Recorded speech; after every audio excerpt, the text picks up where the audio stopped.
with current day WWE is that WWE and Triple H specifically under the TKO banner have become more complacent than they have ever been. What do I mean by that? I mean that Triple H is working under a regime that does not care about how well they're advancing storylines, that does not take pride in the product and the art and the beauty that is professional wrestling. What they take pride in is making money.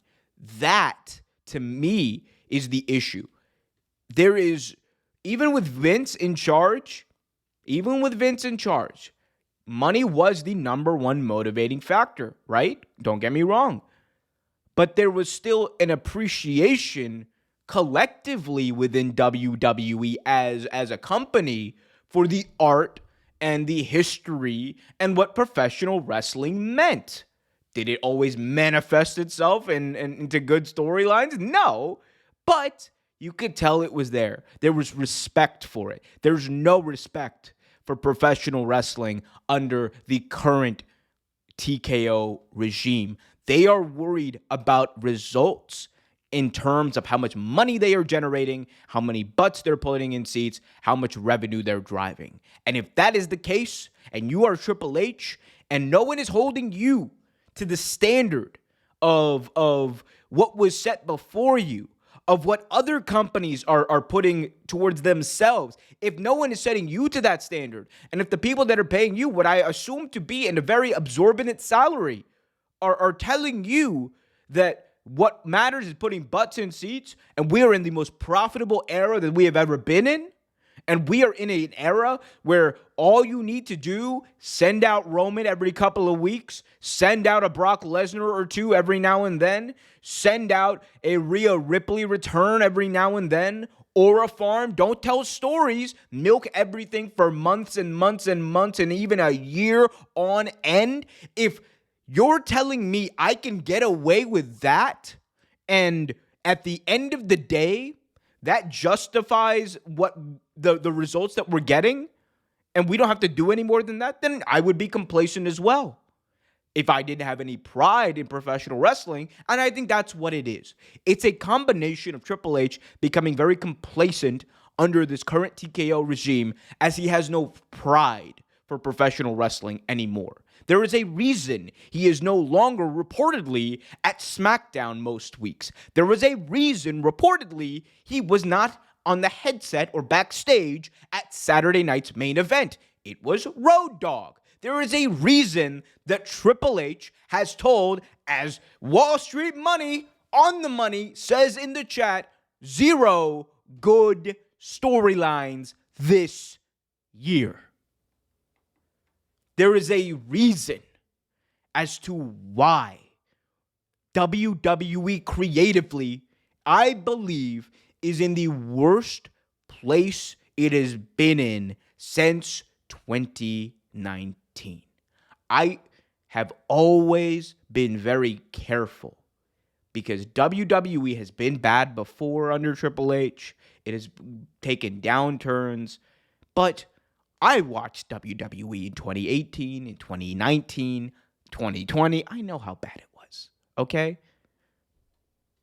You cannot tell me, after watching Raw over the past couple of months, after watching the absolute abomination of SmackDown, which is now going to be 3 hours long beginning in January, breaking news, you cannot tell me that this is a company that cares about storytelling.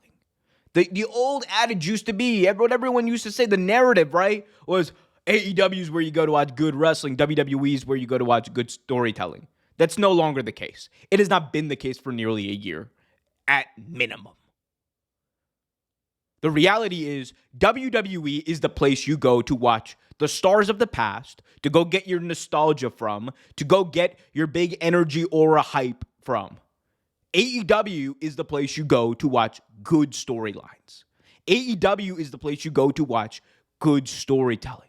New Japan is the place you go to watch great wrestling. TNA, I would argue, and I have had my we're going to talk about TNA later because TNA, what they did to Mike Santana was an abomination. But for the large part, TNA has done a better job telling stories this year than WWE. What about WWE, other than the aura that everyone likes to tout? What about WWE makes it stand out, other than aura? Other than Jey Uso coming out and saying, 4 letters, 1 word, yeet. What about WWE, other than shout out to Rhea Ripley, a very underrated talent who will never get the respect from, I think, the IWC that she deserves, other than her coming out, doing her stomp, and just aura farming for the camera? What about WWE? Like, this is why I said the biggest star of WWE over the past year has been Io Sky. She herself, the talent like Stephanie Vacour who have come in, they have almost single-handedly made that show a reason to tune in, or given that show a reason to tune in. Because otherwise, it's just been god-awful dog poop. Dog poop. Like, I bit my tongue for a while, and I probably shouldn't have, because people are going to call me an AEW mark anyway, and it is what it is. But WWE is bad, guys. It is really, really bad, because Triple H doesn't care. Triple H cares more about, we're going to piss off. We're going to piss off all of Soy MAGA right now. Triple H is more concerned with going and appearing with Donald Trump, with going and doing whatever duties he has about the health and fitness crap that he's doing, right? He's more concerned about doing his MAGA bullshit than with Donald Trump, who, by the way, Triple H, Trump's got a weird case. Like, bro, what? Trump's got a weird case, bro. Why is he around? Certified lover boy? Certified anyway. But you guys know what I'm saying. Like, it's just, he's more concerned with that than he is showing up to WWE. Like, what are you doing? Vince McMahon tore his quads and would still show up to WWE. And he was a disgusting, vile, sick human being. What are we doing? If anyone would have understood the need to be a present force, you would think it would be Triple H. You would think it would be the guy who stepped in between those ropes, understands what those talent are doing, was called the cerebral assassin. You would think it would be him. But turns out Triple H ain't him.